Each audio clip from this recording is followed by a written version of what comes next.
बिस्मिल्लाहिर्रहमानिर्रहीम। अस्सलाम वालेकुम डियर स्टूडेंट्स, हमने 9th grade physics chapter number 2 start कर लिया था, काइनेमेटिक्स। तो उसमें आज का हमारा लेक्चर है स्केलर्स एंड वेक्टर। बहुत ही आसान है, आज सिर्फ इसकी इंट्रोडक्शन करेंगे। ठीक है, देखिए जितनी भी हमारे पास फिज़िकल क्वांटिटीज़ थी तो वो on the basis of their directional properties ये दो तरह की होती है, स्केलर्स एंड वेक्टर्स।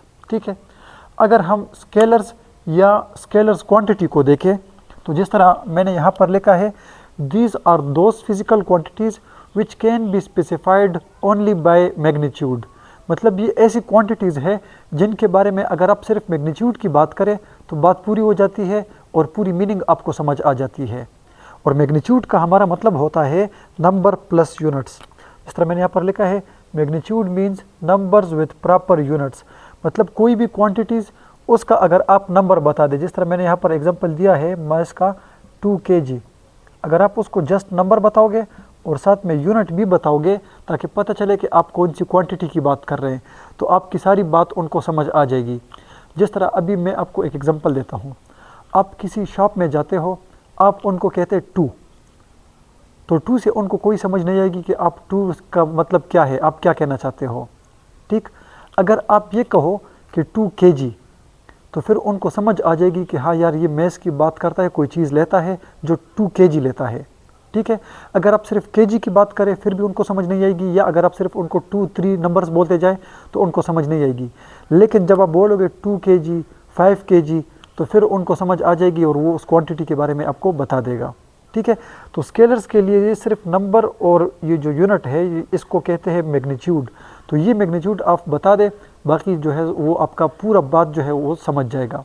ठीक है, तो इसलिए मैंने यहाँ पर लिखा है those physical quantities which can be specified by magnitude only is called scalar quantities. ठीक है, अच्छा, अब जिस तरह यहाँ पर मैंने लिखा है m = 3 kg, तो ये 3 क्या है, ये नंबर है, व्हाट इज़ दिस kg, ये यूनिट है।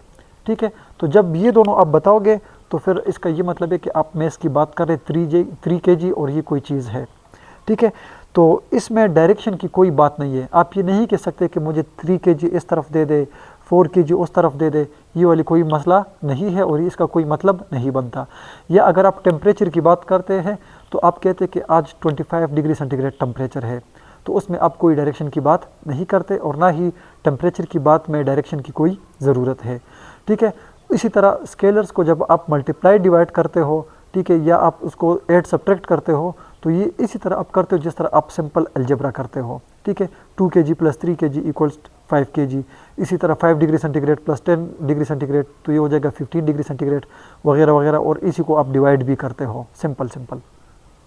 ठीक है, अब जिस तरह यहाँ पर मैंने एक एग्जांपल दिया है 20 kg of sugar and 10 kg of sugar, जब आप इसको ऐड करते हो तो ये आपके पास सिंपल हो जाता है 30 kg ऑफ शुगर। ठीक, अब इसकी एग्जांपल में क्या आती है, स्पीड। स्पीड क्यों? क्योंकि स्पीड की कोई ख़ास डायरेक्शन नहीं होती और ना ही उसको डायरेक्शन की ज़रूरत होती है। ठीक है, अच्छा, इसके बाद अगर आप डिस्टेंस की बात करते हैं, आप टेम्परेचर की बात करते हैं, आप डेंसिटी की बात करते हैं, तो ये सारी की सारी स्केलर क्वांटिटी है। लेकिन कुछ क्वांटिटीज़ ऐसी भी होती है जिनके लिए डायरेक्शन का होना बहुत ज़्यादा ज़रूरी है, जिसमें आप बताओगे इस तरफ उस तरफ। ठीक है, जब तक आप ये नहीं बताओगे तो आपकी बात जो है वो कम्प्लीटली नहीं समझी जाएगी। इस तरह की क्वांटिटीज़ को कहा जाता है वेक्टर क्वांटिटी। ठीक है, तो वेक्टर्स क्वांटिटी मैंने यहाँ पर लिखा है those quantities which can be completely specified by magnitude as well as direction.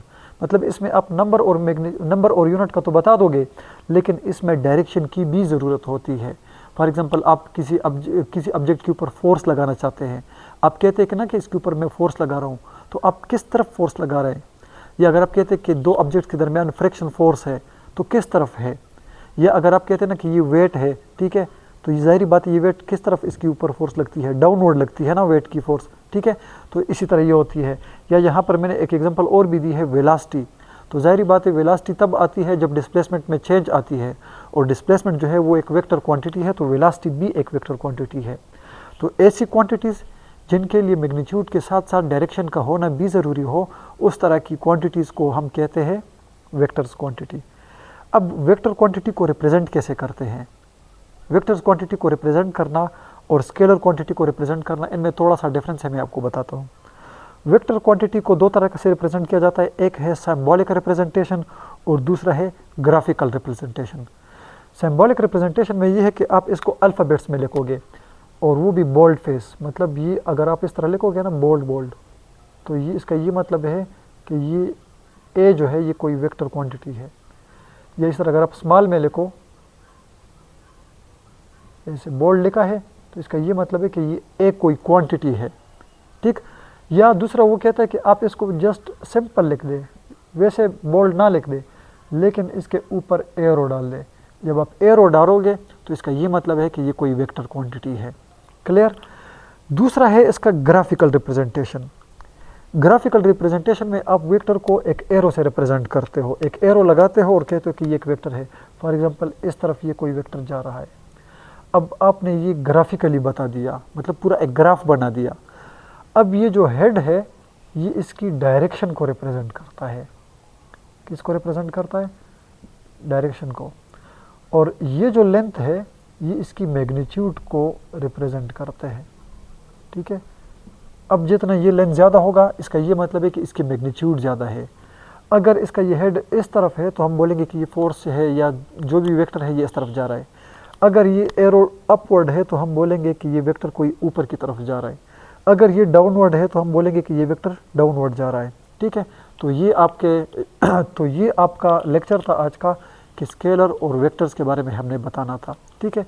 अब जिस तरह फॉर एग्जांपल मैं ये लिखता हूँ ना v, तो फिज़िक्स में v से हम रिप्रेजेंट करते हैं स्पीड, लेकिन जब इसके ऊपर आप एरो डालते हो तो ये फिर वेलोसिटी है, ठीक है। Thank you so much.